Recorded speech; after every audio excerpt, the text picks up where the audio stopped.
So can you tell me just a bit about the history of the list? This is the fourth time that it's come out. Yes, it is. So it happens once every 10 years, and the first list was in 1983. Can you tell me something about the submission process?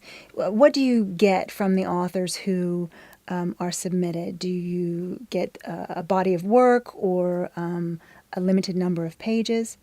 Well, let me backtrack a little. This time around, instead of just asking agents and publishers to submit a book or the books that the authors had written, we got them to also submit a story.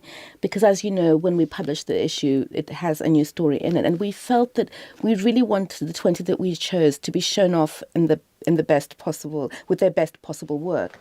And so it was a much more sort of complicated submission process this time. And we wrote to agents and publishers, as well as to literary professionals all across the country, asking them to send in. And then we got, some people had only one novel, some had as many as five. And they sent in all of those. And we had an initial sifting process. So within the Granta team, we read as much as we could of everything else to provide sort of a long, long list for the judges, and they then were able to call things in as well. And so we read all of the short stories that they had submitted, and of the people that we forwarded to the judges, we read all of their novels. Luckily, there are a number of writers there whose work we were really familiar with already. The list has become known for its prescience. How does Granta get it so right so much of the time? Our aim was to ask as widely as possible to make sure that we weren't just reading the obvious writers. So, for example, we wrote to literature organisations based in Wales and in Scotland to make sure that there wasn't some small press who was publishing an astonishing talent who we'd missed. We got some really good submissions from that. We made sure to talk to past people on the list and to agents and to publishers as well, sort of as part of the normal process. And really throw out that invitation as wide as possible, and really badger people to say, are you sure that you've sent us everyone we should be considering? And so for us, it was that sense of wanting to look far and wide and then really seriously considering all of the writers. It's so hard to say why we get it right. I want to say it's because we're good readers. And in the end, really, when you speak about the judging panel, that's what we are. We're people who read. I think John Freeman, who's editor in a recent article, said that we read as if it's a disease and, can't wait for the next fix. And I think all of us can be identified as exactly that kind of reader, and bringing that experience with us and bringing, hopefully, good critical minds and some wonderful discussions and arguments over the different writers and, really vigorous championing of the various writers. I think that's what makes the list prescience. I think that serious engagement and knowledge that these people's lives and work is important, and we need to treat it seriously. This year's list is made up of people who are all British citizens, but with roots from all over the world. The stories are set in places very often very far from the UK. What does it mean to be a British novelist? I think we only realised the sort of the level of diversity after we'd finished with the 20, because we had several meetings over the course of reading, and with this group of judges, which we chose quite carefully, all sort of really quite serious readers, all very opinionated people.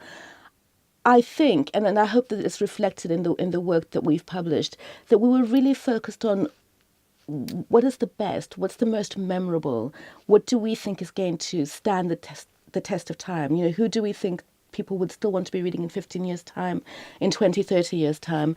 And where they were coming from didn't necessarily inform that. There wasn't there weren't numbers that we had to fill saying we needed people from here or we needed, men or women or whatever else. It was really about the works that stayed with us.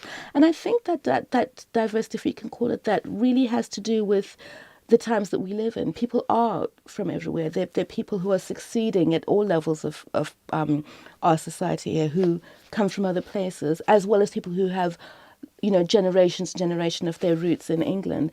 And I think it just reflects how we read and how we're engaged with stories. We're not limited by geography in a way that we may have been 50 years ago. This year, Granta has partnered with Audible UK to bring out the Best Young British Novelist list for the first time in audio. Why now? It's a special thrill for me because I'm a huge fan of audiobooks. I think it's because we've been thinking a lot in the last couple of years about the different ways that people consume story, if I can put it that way.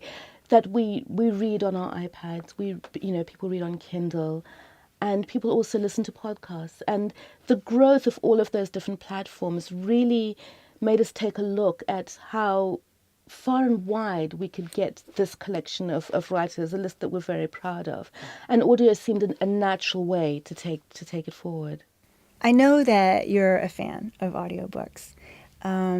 What do you like to listen to? Well, right now I'm using audiobooks to go back and reread, as it were, books that I haven't read for a long time. I recently listened to Middlemarch, which took weeks and weeks, and it was wonderful. The reading was by Juliet Stevenson, and it was just fantastic.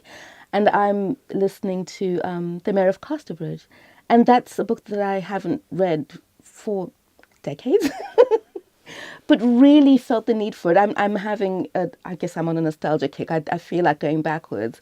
And so on my bus journeys, or, if I'm on the plane, those are the things that I'm listening to right now. And the stories are familiar, but when you have a professional reader reading them, they're little scenes and little bits that come to life in a way that make me feel I'm owning the book again, which is really quite precious.